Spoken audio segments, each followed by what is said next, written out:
"You wretched thing! You will never be part of this family, and that child of yours is going to be a disgrace," my mother-in-law shrieked, striking me hard in the stomach in front of all her guests. I slowly rose from the floor, straightened up, and calmly took an envelope from the pocket of my dress. I handed it to her. When she looked inside, her face drained of all color, and a moment later she crumpled to the floor, unconscious. But to understand how we got to that point, we have to go back. Back to 3 years ago, when my life was completely different. Welcome to Betty's Stories. I share new life stories here every day, and I'd really appreciate it if you hit subscribe and liked my video. Now let's jump back into my story. I'm sure you'll love it if you keep listening till the end. My name is Naomi. I'm 32 years old, and I work as an accountant for a construction firm in Atlanta. My life has always been straightforward and honest. My parents are college professors. My father, Stanley, teaches advanced math, and my mother, Gail, teaches philosophy. We lived in a modest 2-bedroom condo in Decatur, where books were valued more than expensive possessions, and family dinners were spent debating literature and science. I never dreamed of wealth. I wanted to find a man I could talk to about anything, someone who shared my values and with whom I could build a strong family. And I found him. Elijah, or Eli as I call him, came into my life unexpectedly. We met at a contemporary art exhibition. I was there with a friend, and he was standing in front of an abstract painting, passionately explaining something about color theory to his friend. I couldn't help but listen in. After the exhibit, we talked for hours at a coffee shop. Eli was an architect working at a major design bureau downtown. He was smart, well-read, and had a great sense of humor. We dated for almost a year before he first spoke seriously about his mother. Before that, he'd only mentioned her in passing, and I sensed a certain tension in his voice whenever his family came up. "My mother, she's not an easy person," he said one evening as we walked along the Beltline. "She's very demanding. She has a very specific view of what life should be like and what kind of people should be in it." I didn't think much of it then. I assumed she was just a strict woman with rigid principles. How wrong I was. My first meeting with my future mother-in-law took place at her house, or rather her mansion, a sprawling 2-story estate in a gated community in Buckhead, complete with a meticulous garden and a fountain. I was stunned by the sheer scale of it. Eli had never mentioned that his family was this wealthy. Vivian Dubois met us in the living room, which felt more like a museum gallery. Crystal chandeliers, antique furniture, and paintings in gilded frames. She was a tall, statuesque woman in her 50s, with an immaculate hairstyle, a pricey designer suit, and a cold look in her gray eyes. "So this is Naomi," she said. Her voice was level, but there was an underlying quality that made me tense up. She scrutinized me from head to toe, as if assessing merchandise in a shop. "Elijah has told me a lot about you." I extended my hand to shake hers, but she only grazed my fingers with the tips of hers before quickly pulling back. During dinner, Vivian Dubois maintained a polite conversation, but every question was a test. Where did I go to school? A state university, not a prestigious one. What did my parents do? Professors, what kind of place did we live in? A regular 2-bedroom condo? With every answer, her lips pressed tighter into a thin line. "You understand, Naomi," she said when Eli stepped out to take a phone call. "My son could have chosen anyone. He has a brilliant education, a promising career. He comes from a good family. I always envisioned him with a girl from the appropriate circle." I felt my insides clench, but I tried to maintain my composure. "Vivian Dubois, I love your son, and I truly hope we can find common ground." She offered a chilly smile. "We shall see. Love is lovely, but marriage requires far more, especially when my son is involved." When we left, Eli apologized the entire ride home. He said his mother was just accustomed to a certain lifestyle and that she needed time. I wanted to believe him, but as time passed, Vivian Dubois's attitude never softened. Every meeting became an ordeal. She constantly compared me to Chanel Ellington, the daughter of her longtime friend who owned a chain of luxury boutiques. Chanel was her ideal daughter-in-law. From a wealthy family, a graduate of a European university, and a model-like appearance.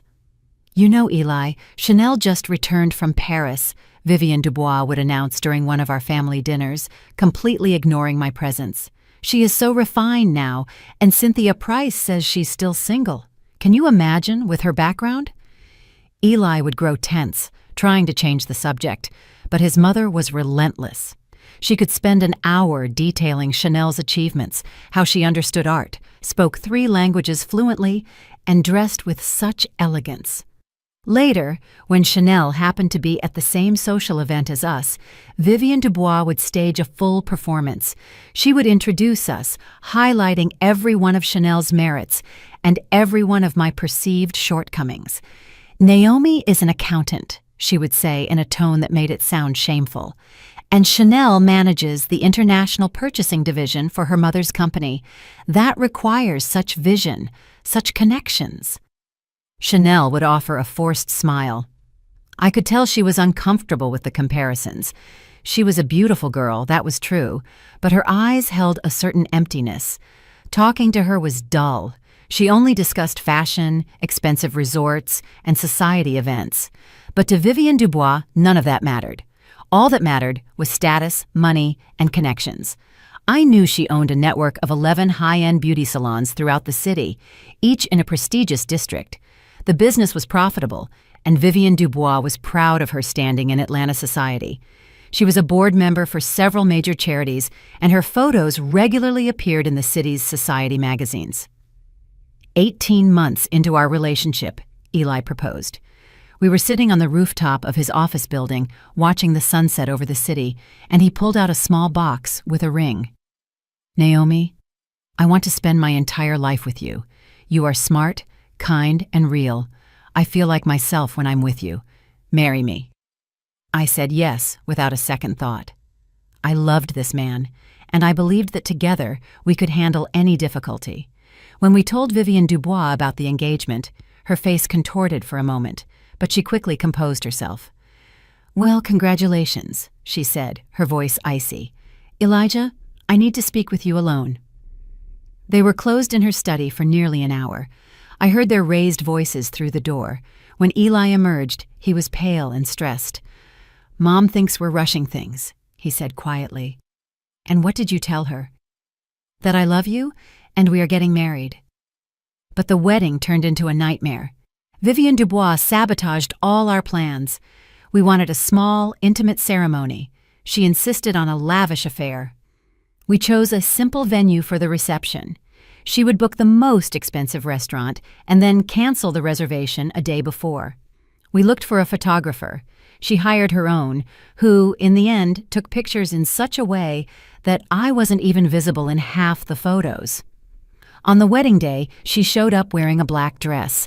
She sat the entire evening with a stone-cold face, didn't give a single toast, and offered no congratulations. When guests asked how she was feeling, she would dramatically reply, "I'm simply worried about my son's future." The first few months of marriage, we lived in my small one-bedroom apartment. Eli wanted to rent something bigger, but I insisted we save for a down payment on a mortgage first. We both worked, put money aside, and made plans. Vivienne Dubois called our apartment a hovel. She would show up unannounced and criticize everything, from the paint color to the dishware. One time, I caught her in our bedroom, looking through the items in my closet. "I just wanted to see what conditions my son is living in," she replied nonchalantly. Then, I found out I was pregnant.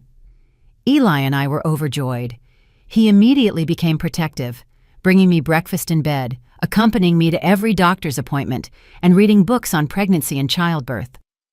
When we gave his mother the news, I expected her to soften, even slightly.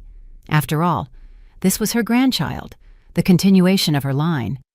But Vivienne Dubois looked at me with such contempt that I felt chilled. "A baby," she dragged out the word, "in that studio apartment, on your salaries? Elijah, do you realize what you've taken on?" "Mom, we'll manage. Plenty of families raise children in smaller homes." "Plenty of families." She said the words as if they were an insult. "My grandchild will not live in poverty, although with a mother like that, I don't know what else to expect." I felt the anger rising inside me, but I held it in check. Eli placed a hand on my shoulder. "Mom, please, don't talk like that. I'm speaking the truth. And the truth, Elijah, is that if you had married Chanel, you would already have a custom home, a secured life, a future. What do you have now? You're living paycheck to paycheck." With every passing month of the pregnancy, the situation worsened. Vivienne Dubois seemed to deliberately invent ways to hurt me more deeply.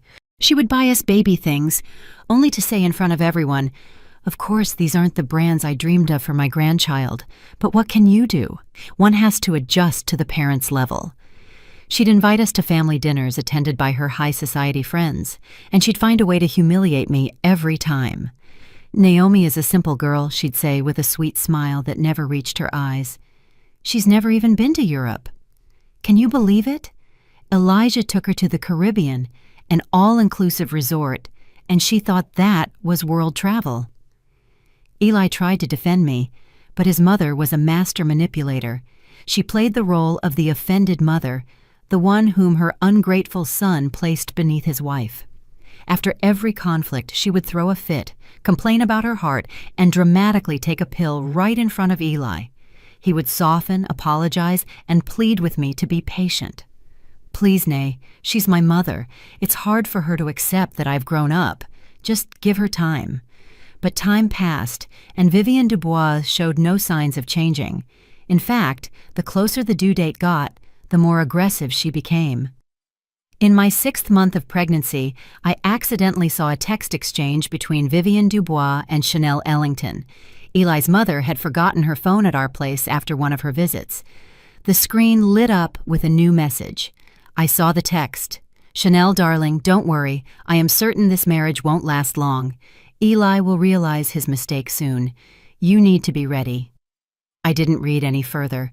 I simply put the phone back down and sat there for a long time, staring out the window. My mother-in-law wasn't just failing to accept me, she was actively working to destroy our marriage. That night, I made a decision.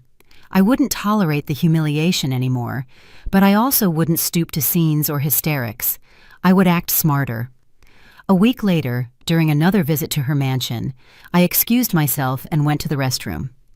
Passing by Vivienne Dubois's home office, I noticed the door was slightly ajar. Usually it was always locked.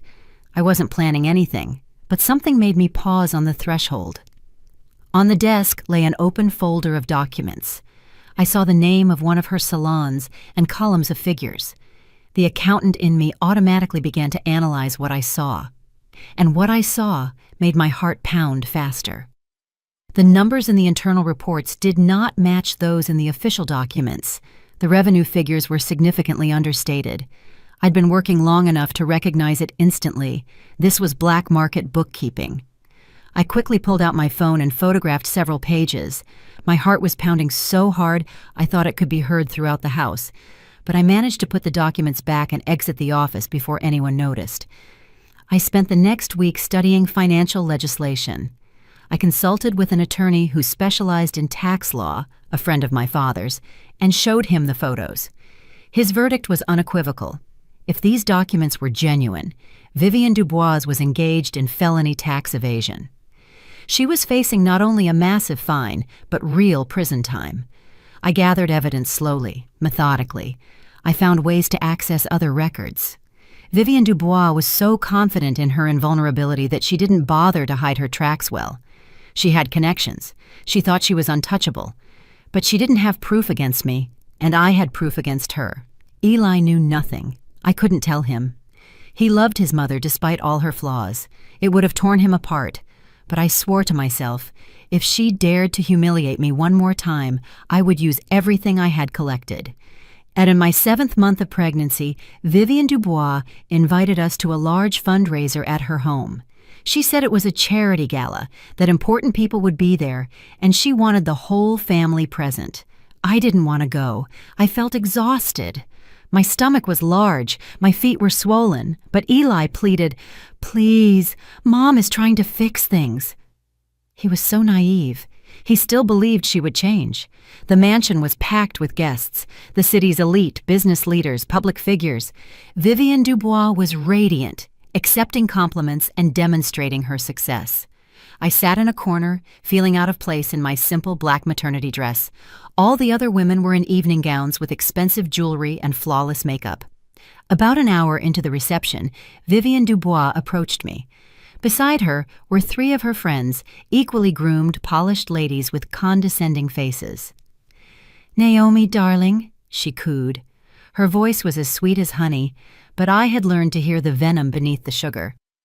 "Meet my closest friends, Cynthia Price, Margaret Olson, and Brenda Wells. Ladies, this is my son's wife." The women gave me evaluating glances. I stood up, feeling my back muscles tighten from sitting so long. "It's a pleasure." I extended my hand, but none of them shook it. "Vivienne Dubois told us so much about you," one of the women drawled, looking me over with thinly veiled curiosity. "She said you come from a very modest background."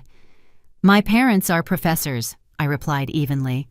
"Oh, how noble," another woman faux adored. "So few choose intellectual professions these days, although, of course, it's not the most highly compensated field." Vivienne Dubois smiled, savoring my discomfort. "Naomi works as an accountant," she added, "at some construction company.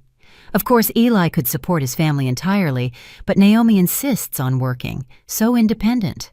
The sarcasm in her tone was so thick that even other guests noticed it. "I believe it's important for a woman to have her own income and not be dependent on her husband," I said, trying to remain calm. Of course," Vivienne Dubois waved her hand dismissively. "Though you know, ladies, I always thought Eli would marry a girl from our circle. I had such a marvelous candidate, Chanel, Cynthia's daughter. Remember, Cynthia, how lovely they looked together at that fundraiser 3 years ago?" "Oh, yes," Cynthia Price chimed in. "Chanel is still unmarried, by the way. Such a beautiful girl, such prospects, and still alone." I felt fury boiling inside me, but I remained silent. I clenched my fists so tightly that my nails dug into my palms. But what can one do? Vivienne Dubois sighed theatrically. "Youth, love, hormones. Eli didn't listen to me. Now they're living in a small apartment, counting pennies and expecting a baby. I hope the grandchild is at least healthy, though with those genetics." She didn't finish the sentence, but the implication was crystal clear. I felt something snap inside me. "Vivienne Dubois." My voice was quiet but firm. "I understand you think I'm unworthy of your son. You've made that clear since our first meeting, but I ask you not to insult my unborn child." "Insult?" She feigned surprise. "I'm merely expressing concern. Children often inherit not just their parents' looks, but their limitations and their social standing." The room grew quiet. Guests stopped talking, watching the scene. Eli, standing at the other end of the room, heard the shift in atmosphere and started making his way toward us. "Mom, what are you talking about?" He reached us, seeing my pale face and his mother's strained expression. "I'm speaking to your wife about reality, Elijah. The reality that a child born into poverty to a mother of questionable background is unlikely to achieve much in life.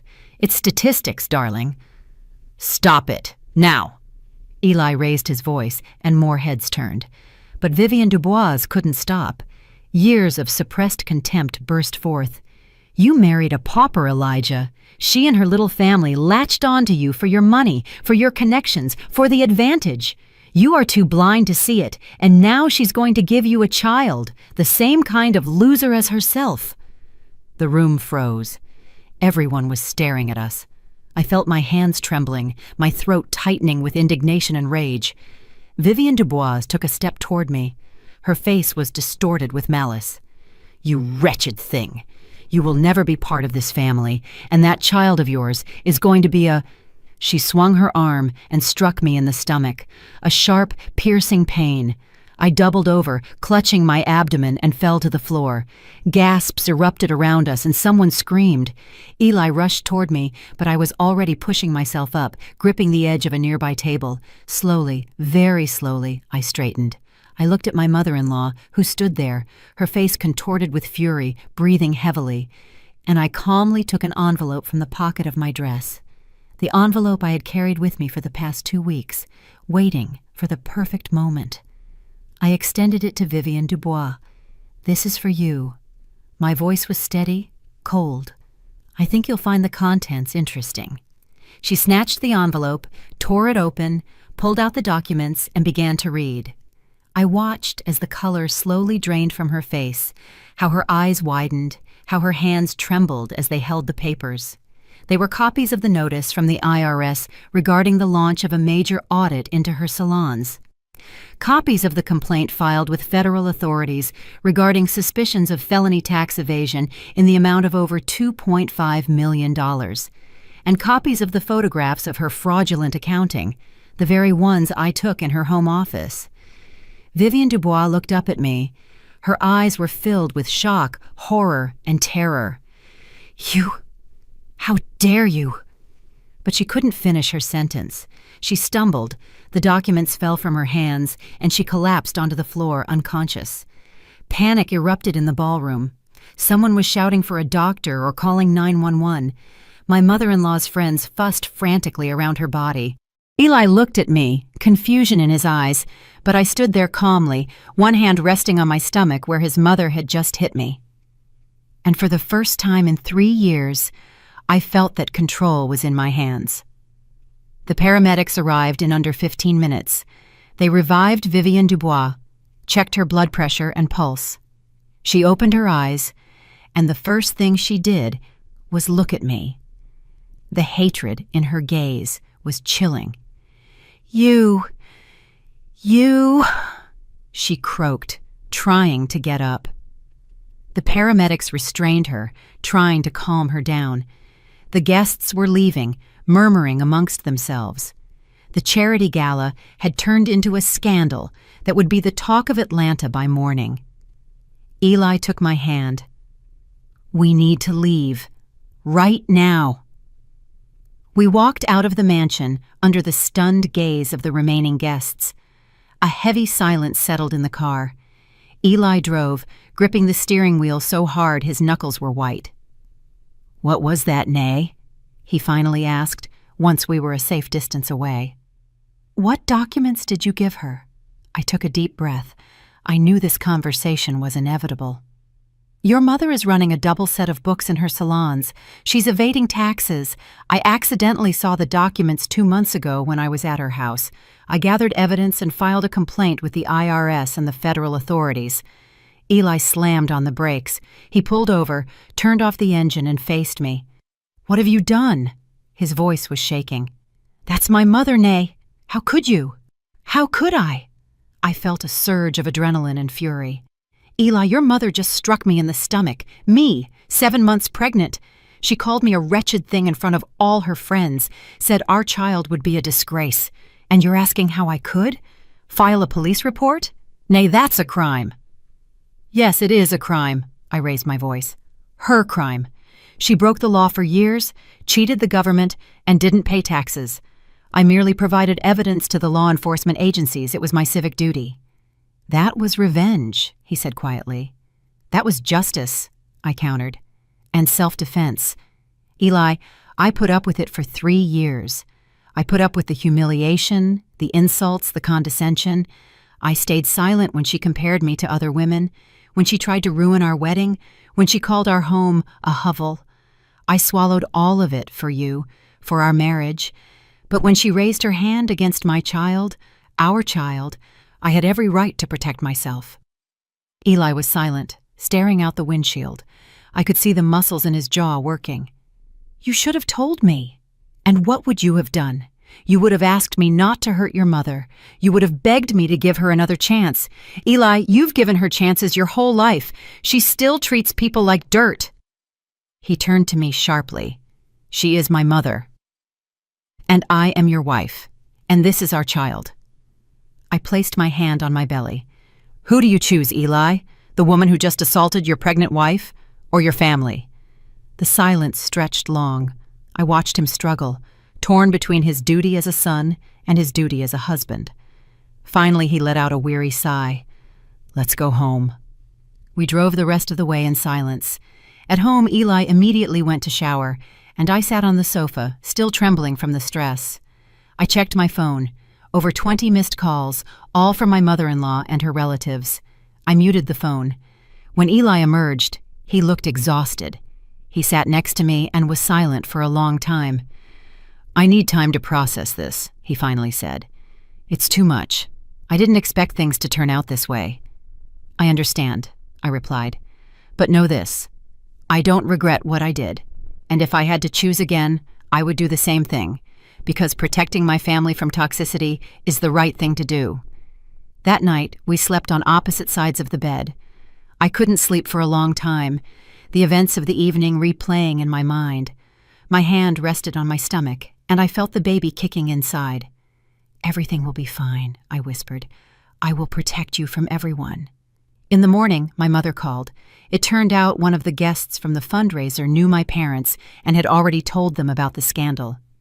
"Naomi, what happened?" My mother's voice, Gail, was anxious. "Brenda called us, said she saw you at some society event where a terrible scene took place." I told her everything. Mom listened in silence, occasionally gasping. "My daughter," she said when I finished, "you did the right thing.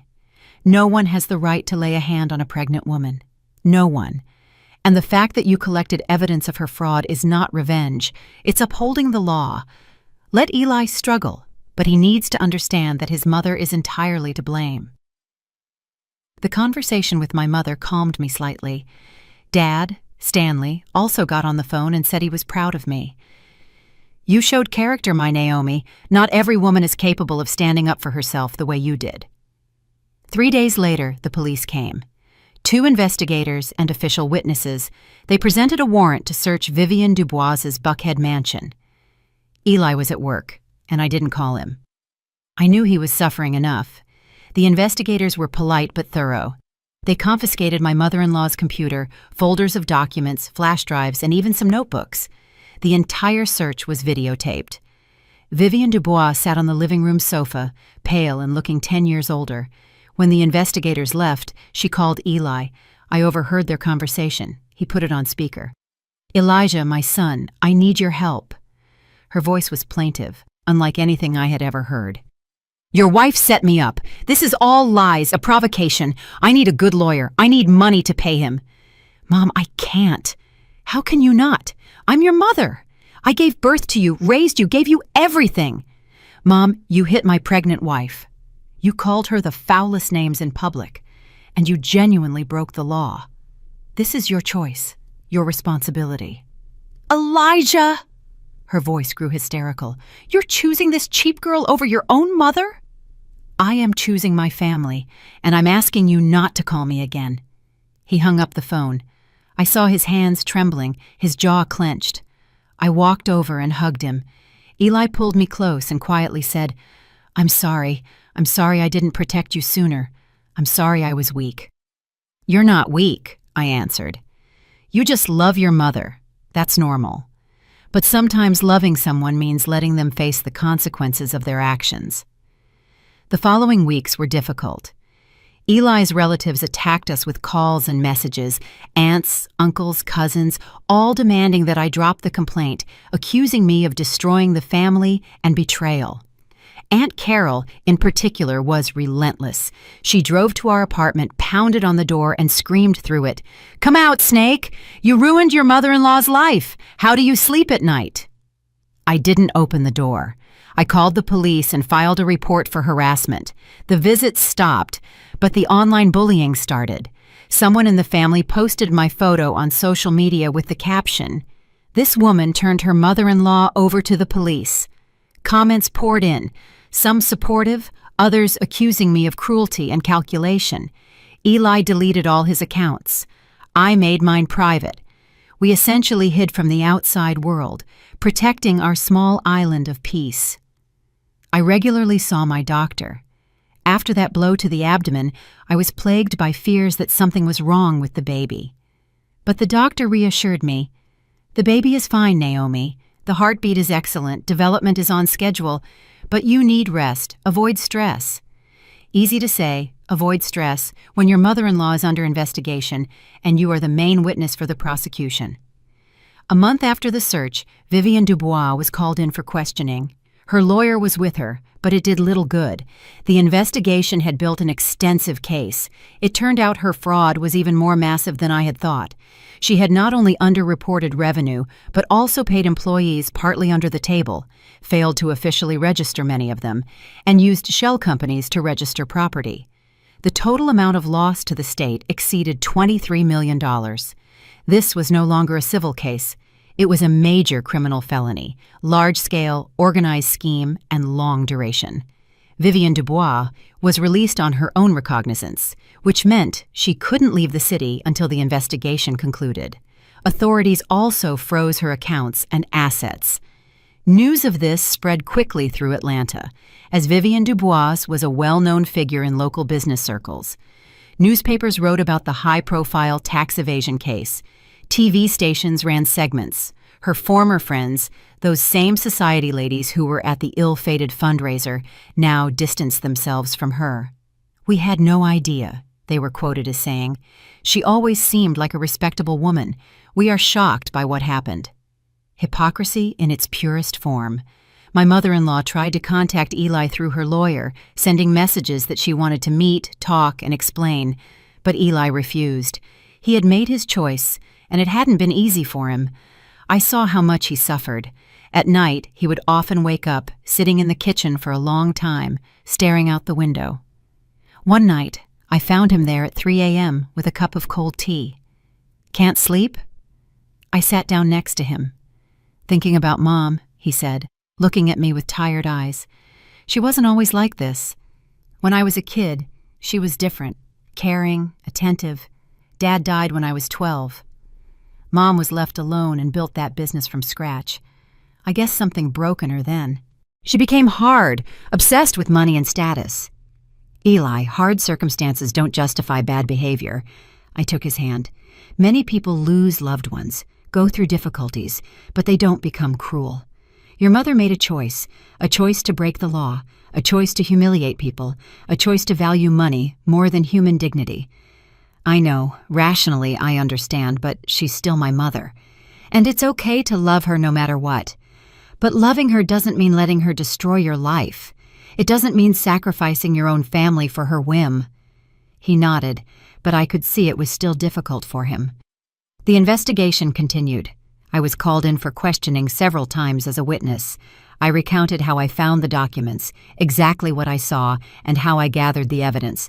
The investigators were professional and courteous. Vivienne Dubois' lawyer tried to discredit me, suggesting I acted out of personal revenge and that I had illegally trespassed into her office and violated her privacy. But my own attorney easily deflected these attacks. My client accidentally discovered the documents while lawfully present in her mother-in-law's home as a member of the family. Upon witnessing evidence of a crime, she fulfilled her civic duty by reporting it to the competent authorities. No illegal acts were committed. Gradually, my fear began to recede. I realized I had done the right thing, that the law was on my side, and most importantly, Eli was with me. He had changed during these months. He became tougher, more confident, and stopped being afraid of what other people thought. When colleagues at work whispered and gossiped about his mother's situation, he would say directly, "My mother broke the law. She will face the penalty she deserves. I have no reason to hide or justify it." That honesty commanded respect. Slowly, the gossip died down, and people started treating him normally again. I went on maternity leave in my 8th month. The doctor said the birth would be on time. Everything was fine. Eli and I set up a corner for the baby in our small apartment. We bought a crib, a stroller, and clothes. Not the most expensive brands, but high quality and sweet. My parents came to help. They were excited about the upcoming arrival of their granddaughter. At the last ultrasound, we learned it was a girl. Eli wanted to name her Simone, and I agreed. A beautiful, bright name. A week before the estimated due date, I was summoned by the prosecution. The case was ready to go to trial. The lead prosecutor wanted to clarify some details of my testimony. I went with Eli. He insisted that he wouldn't let me go alone, especially so late in my pregnancy. We were sitting in the waiting area and suddenly I saw her. Vivian Dubois walked out of an office with her lawyer. She had aged terribly in those months. Her hair was gray, her face drawn, with deep shadows under her eyes. The expensive suit now hung loosely on her frame. She had lost a lot of weight. Our eyes met. Her gaze held such hatred, such pain and malice that I instinctively turned away, covering my abdomen with my hand. "Elijah!" she called out. Her voice was hoarse, broken. Eli stood up. "Mom? Son, please, you have to help me. You have to talk to her to drop the complaint. Please, I'll do anything. Mom, it's too late. The case is already going to trial.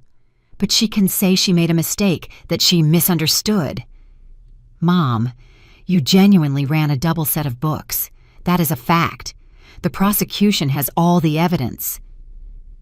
Vivian Dubois took a step toward us. Her lawyer tried to stop her, but she broke free. "This is all her fault. She jabbed a finger in my direction. "That wretched girl ruined my life. I hope you regret ever getting involved with her." "Vivian Dubois, please calm down." The lawyer took her by the elbow. "You are only making your situation worse."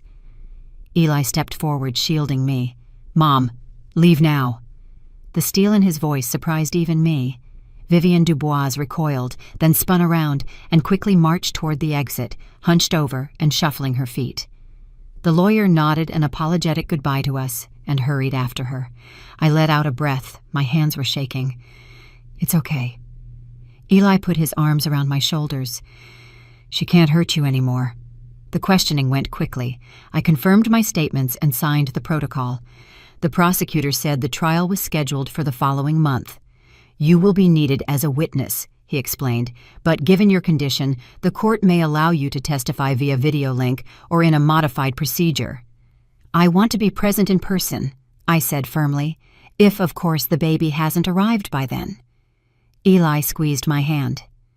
Labor started 2 days earlier than expected. I woke up in the night with a sharp pain in my lower abdomen. Contractions. We called 911, and I was taken to the hospital. Eli was by my side the entire time, holding my hand, wiping the sweat from my brow, and encouraging me. The labor was long, nearly 8 hours, but when the first cry of our daughter finally rang out, I forgot all the pain. "A girl! 7 pounds, 8 ounces, and 20 inches long," the midwife announced. "Apgar score of 9, a healthy beauty." They placed the baby on my chest. A tiny wrinkled face, a shock of dark hair, eyes tightly shut. Perfection. "Simone," I whispered, "our little Sonny." Eli kissed my forehead, my cheeks, my hands. Tears were in his eyes. "Thank you," he repeated. "Thank you." My parents came into the room.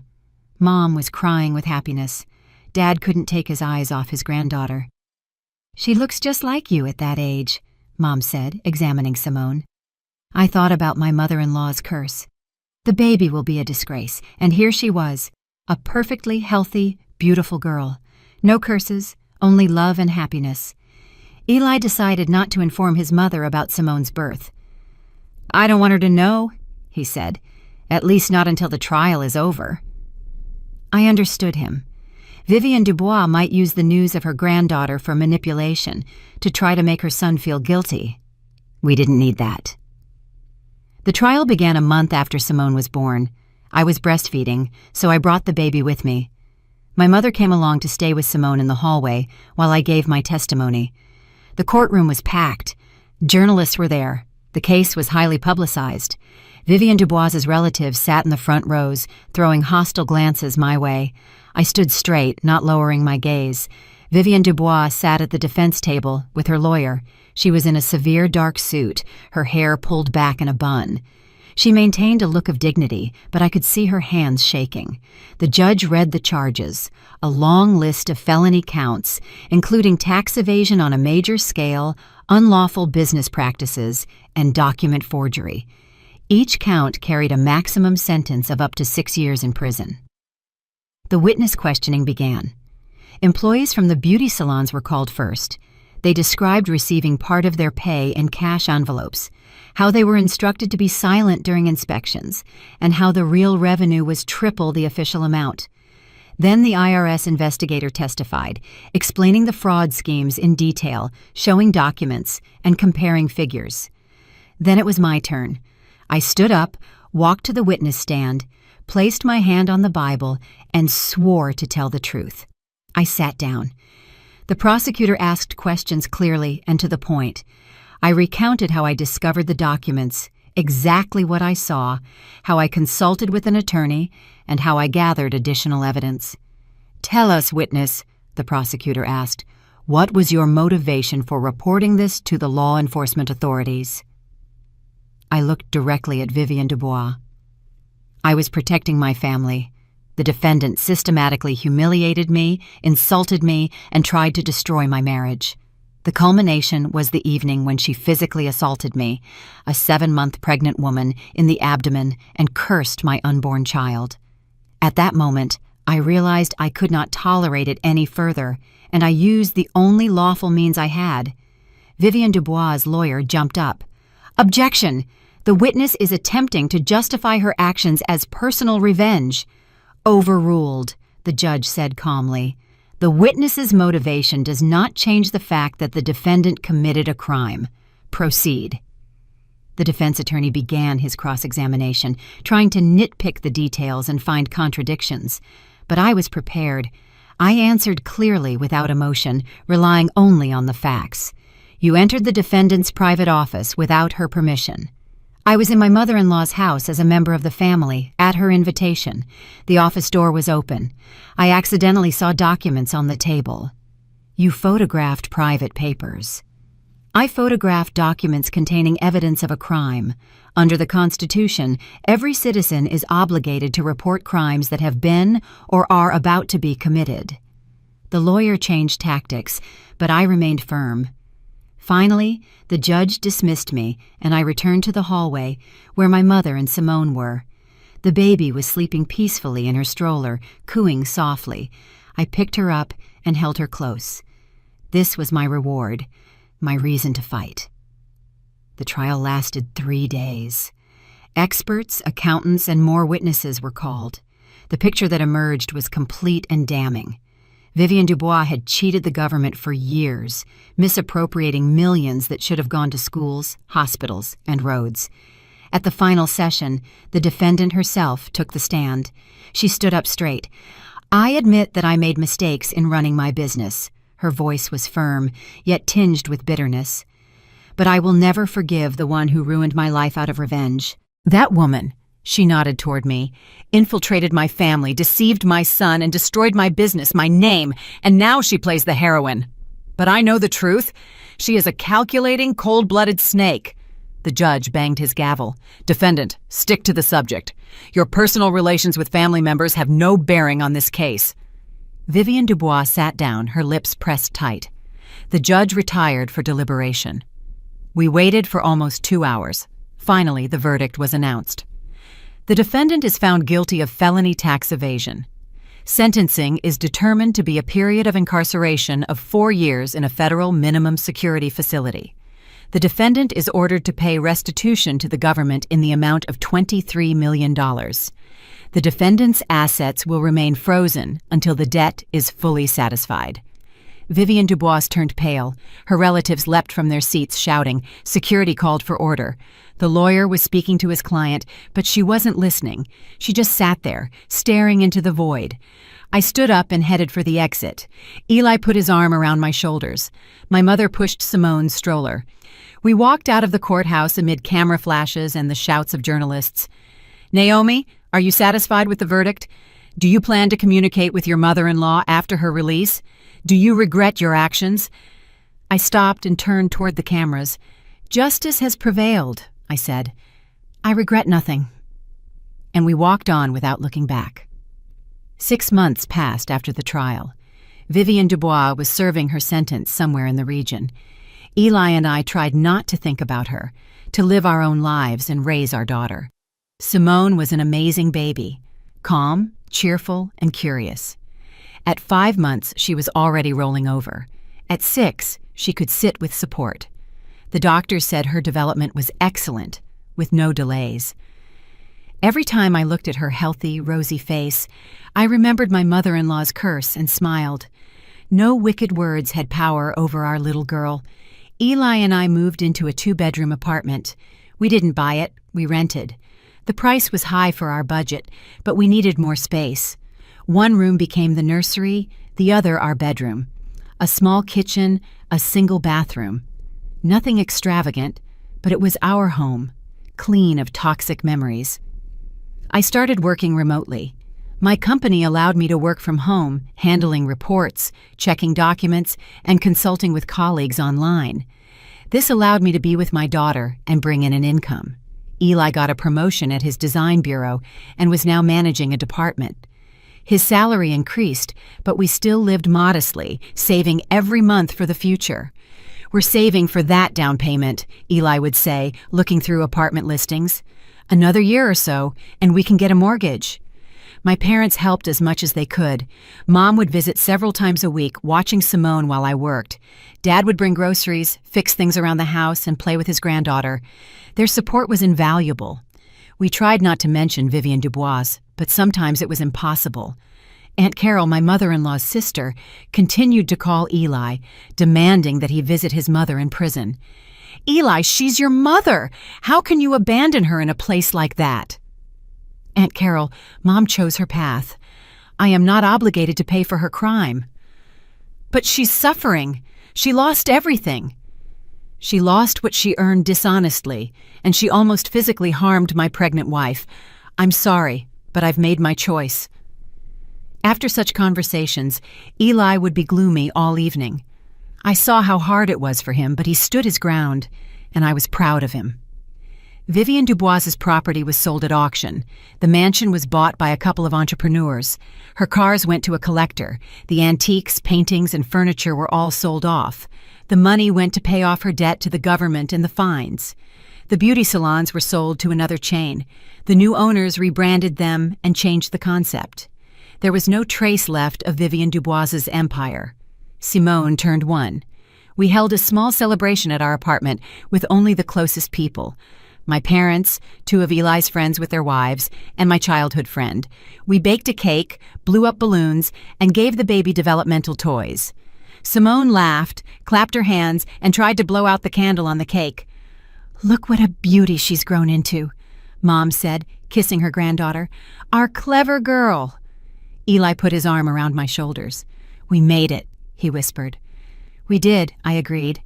But deep down, I knew it wasn't quite over. Vivian Dubois was due to be released in 3.5 years. What then? Would she try to re-enter our lives? The answer came sooner than I expected. 18 months after the trial, when Simone was 1.5 years old, Aunt Carol called. "Eli, your mother is getting out on parole. She needs a place to live next week." A long silence followed. Eli gripped the phone so hard his knuckles turned white. "And what are you suggesting?" "She can't return to her house. It was sold. She has no money for rent. Eli, she's your mother. You have to take her in." "No," he said firmly. "How can you say no? You're going to turn your own mother out onto the street? She can live with you or with other relatives, but not with us. That is my final decision."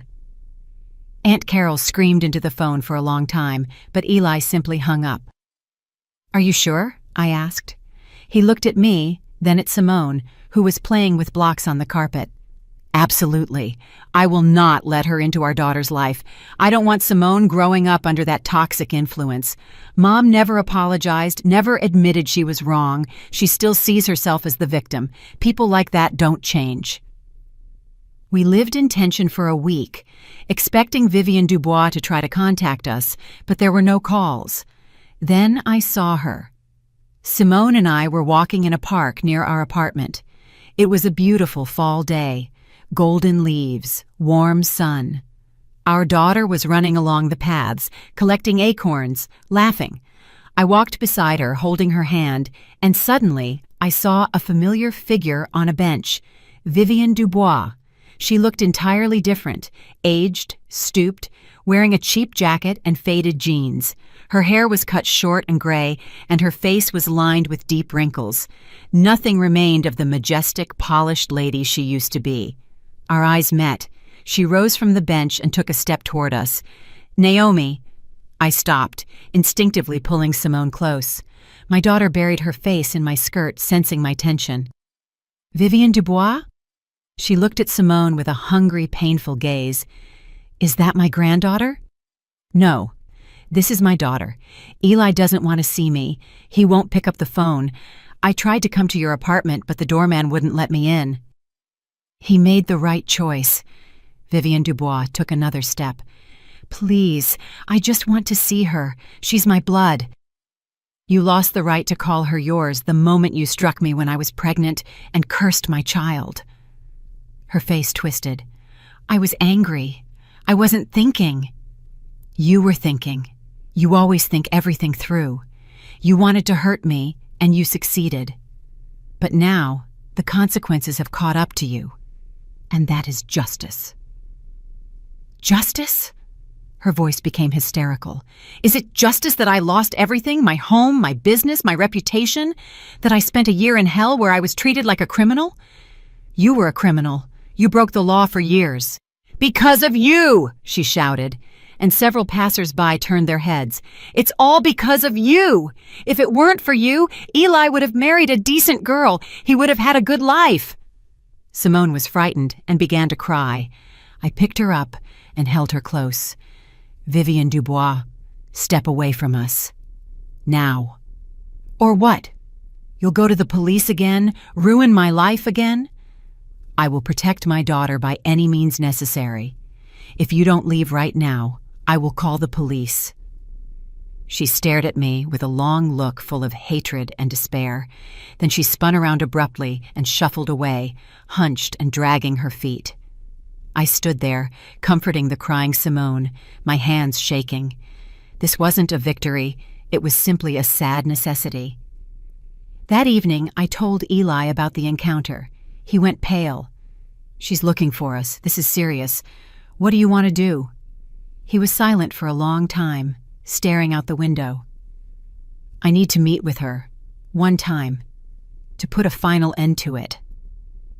The meeting was scheduled for 3 days later at a neutral coffee shop downtown. Eli insisted that I come with him. We left Simone with my parents. Vivienne Dubois was already sitting at a table when we arrived. A cup of cold coffee sat in front of her. She looked up when she saw us, and I saw a flash of hope in her eyes. "Elijah, my son." We sat down across from her. Eli was tense, his hands clenched into fists under the table. "Mom, we are here to talk. For the last time." "The last time?" Her voice cracked. "Elijah, I'm your mother. You can't just erase me from your life. You erased yourself.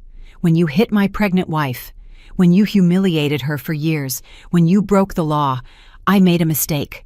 She reached out across the table, trying to touch his fingers, but he pulled back. "I was blind. I didn't want to lose you. You are my only son, my life." "And when you chose her," Eli said, "I chose love. I chose honesty. I chose a person who doesn't play games, doesn't manipulate, and doesn't lie." Vivienne Dubois looked at me. "You turned him against me." "No," I replied calmly. "You turned him against yourself with your actions. I have nowhere to live." Her voice became pitiful. "I have no money. All my assets were taken. I'm living with Aunt Carol in a small apartment, sleeping on a cot. Eli, help me. You're my son." "I will help," he said firmly. "I will transfer you money for rent, for the time being. But don't expect me to invite you into our lives."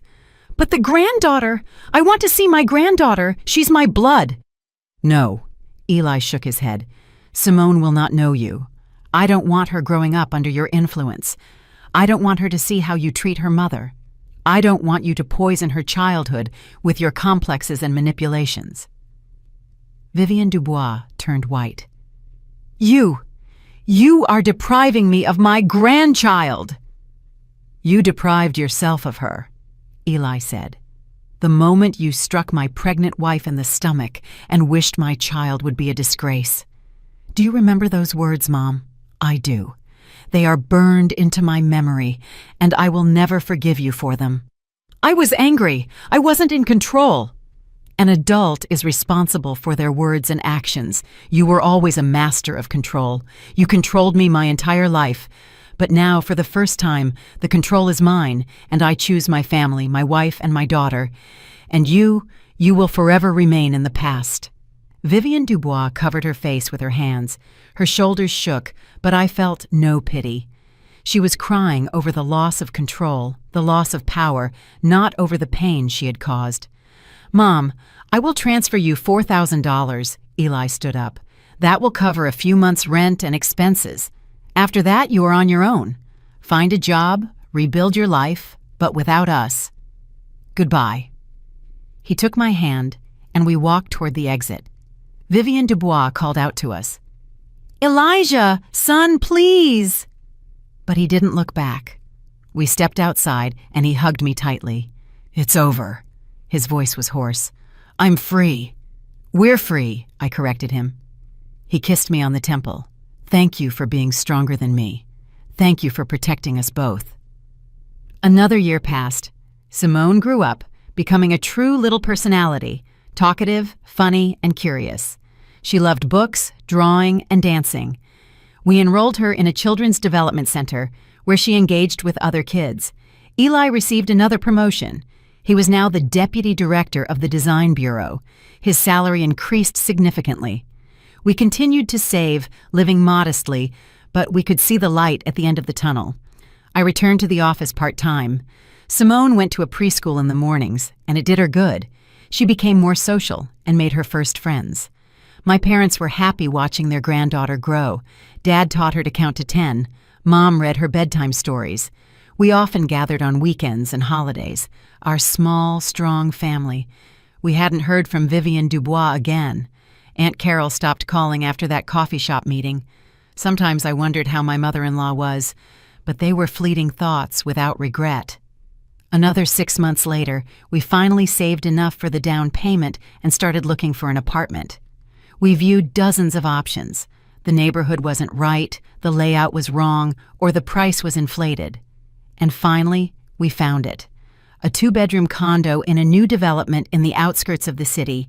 Not luxury, not downtown, but bright, warm, and with good amenities nearby. A school, a preschool, and a park. Perfect for a family with a child. We took out the mortgage. The interest rate was high, but we would manage. We signed the papers and got the keys. The day we moved into the new apartment was one of the happiest of my life. Bare walls, empty rooms, the smell of new construction. But it was ours, honestly earned, owing nothing to anyone else. Mom, this is our home! Simone ran through the empty apartment, her voice echoing off the walls. Yes, sweetie, our home. Eli hugged me from behind, resting his chin on my shoulder. We did it. We did. We did the renovations ourselves. On weekends, after work, and in the evenings, we painted walls, hung wallpaper, and assembled furniture. We were exhausted, but it was a good kind of fatigue, the fatigue of working for our own future. My parents helped. Dad put up the crown molding, Mom sewed the curtains. We bought simple furniture, not chasing brands. Functionality and comfort were our priorities. 3 months later, the renovations were complete. We hosted a housewarming party, inviting friends, colleagues, and neighbors. We set out a modest but plentiful spread. Homemade salads, roasted chicken, vegetables, and fruit. Simone helped arrange the plates, feeling important. To our home, Eli raised his glass. To our family, for going through the difficulties and becoming stronger. We clinked glasses. I looked at him, at our daughter, at our humble but beloved home, and I felt absolute happiness. 2 more years passed. Simone turned 5. She started kindergarten prep, learning to read, count, and draw. A talented, smart girl. Her teachers praised her, saying she grasped everything quickly. We continued to work, paying down the mortgage. We weren't rich, but we were stable. We could afford a vacation once a year. We usually rented a beach house and spent 2 weeks by the ocean. Simone loved the sea, spending hours building sandcastles and collecting shells. Eli became the director of the design bureau. His career was soaring, a result of his hard work, talent, and persistence, not his mother's connections or family wealth, but his own merit. I got a promotion at my company and was now managing a small department. My salary increased. We even started making extra payments on the mortgage to close it faster. One day, while we were walking in the park with Simone, she asked, "Mom, why don't I have a grandma on Daddy's side?" Maya at preschool has 2 grandmas. I looked at Eli. We knew this question would come up eventually. "Daddy had a mother," Eli said gently. "But she wasn't a very nice person. She hurt your mother, and we decided it was better if she wasn't part of our family." "Was she mean?" "She did bad things and didn't want to admit she was wrong." Simone pondered this. "Okay, at least I have Grandma Gail and Grandpa Stanley. They're nice." "Yes, sweetie, they love you very much. I love them too." She ran off toward the swings, having already forgotten the question. Children move on quickly. Eli took my hand. "Do you think we did the right thing, depriving her of a grandmother?" "We didn't deprive her. Your mother deprived herself of a granddaughter. And yes, we did the right thing. Simone is growing up in a healthy environment, without toxicity, without humiliation. Isn't that what matters most?" "It is," he agreed. We stood there, watching our daughter swing and laugh, waving to us. The sun was setting, painting the sky in pink and gold hues. It was quiet, peaceful, and harmonious. "You know," I said, "when I first met your mother, she looked at me like I was dirt on her shoe. She said I wasn't worthy of you, that I had no future, that our child would be a disgrace. Now look, we own our own condo. We have good jobs, a wonderful daughter. We are happy. And she? She lost everything by clinging to wealth and status." "Karma," Eli chuckled. "It really does exist." "Not karma. Consequences of choice. Your mother chose money, power, and control. We chose love, honesty, and dignity. And here we are." He kissed me on the top of my head. "I am so proud of you. You are the strongest woman I know." "I'm not strong. I just refuse to let anyone turn me into a victim." That evening, after Simone was asleep, Eli and I sat on the balcony, sipping tea, wrapped in warm blankets. We talked about the future, our plans, our dreams. "I want us to give Simone a good education," Eli said. "Not necessarily an elite one, but a quality one, so she has options. She will. That's what we work for. And I want us to teach her the most important thing, that character, honesty, and dignity are what make a person, not money. We'll teach her by example." We were silent for a while, looking at the city lights. "Sometimes I wonder," Eli whispered, "if you hadn't found those documents, hadn't filed the complaint, what would have happened to us? Mom would have kept poisoning our lives. I would have kept being torn between you. Simone would have grown up in an atmosphere of constant conflict." "Do you regret what I did?" "No. On the contrary, I'm grateful. You were brave enough to break that toxic cycle. I couldn't have done it. I was afraid of my mother my whole life, her judgment, her anger, and you weren't afraid?" "I was terrified, but I was even more afraid that our daughter would grow up thinking that humiliation is normal, that you have to tolerate toxic people just because they are family. No, I wanted to show her a different example." Eli took my hand, lacing his fingers through mine. "And you did. She sees us living honestly, with dignity, respecting each other. That is the best lesson we can give her." Several more years passed. Simone became a teenager, smart, independent, with a strong sense of self-worth. She knew the value of honesty. She knew she had to respect herself and not allow anyone to cross her boundaries. One day, when she came home from school, she asked, "Mom, what really happened to Daddy's mother? Why have we never seen her?" I took a deep breath. I knew this conversation was inevitable. "Sit down, Sonny. I'll tell you." And I told her. Not everything, of course. I didn't want to frighten her with the details, but the main points, that her grandmother was a cruel person, that she humiliated me and even hit me when I was pregnant, that she broke the law and faced the consequences, and that her father made a choice in favor of our family, and it was the right one. Simone listened intently, then nodded. I understand. You were protecting yourself and me. That's the right thing to do. And she never brought up the topic again. I looked at Eli and he smiled. We had raised a strong daughter who understood that love isn't about tolerating toxicity, that family isn't an obligation to endure humiliation, and that dignity is more important than family ties.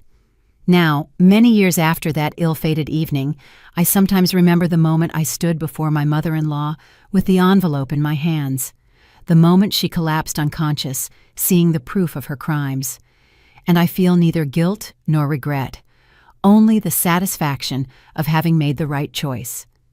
Eli and I sit on our balcony, drinking tea, watching Simone walk in the yard with her friends. We are an ordinary family. Not rich, not poor, just happy.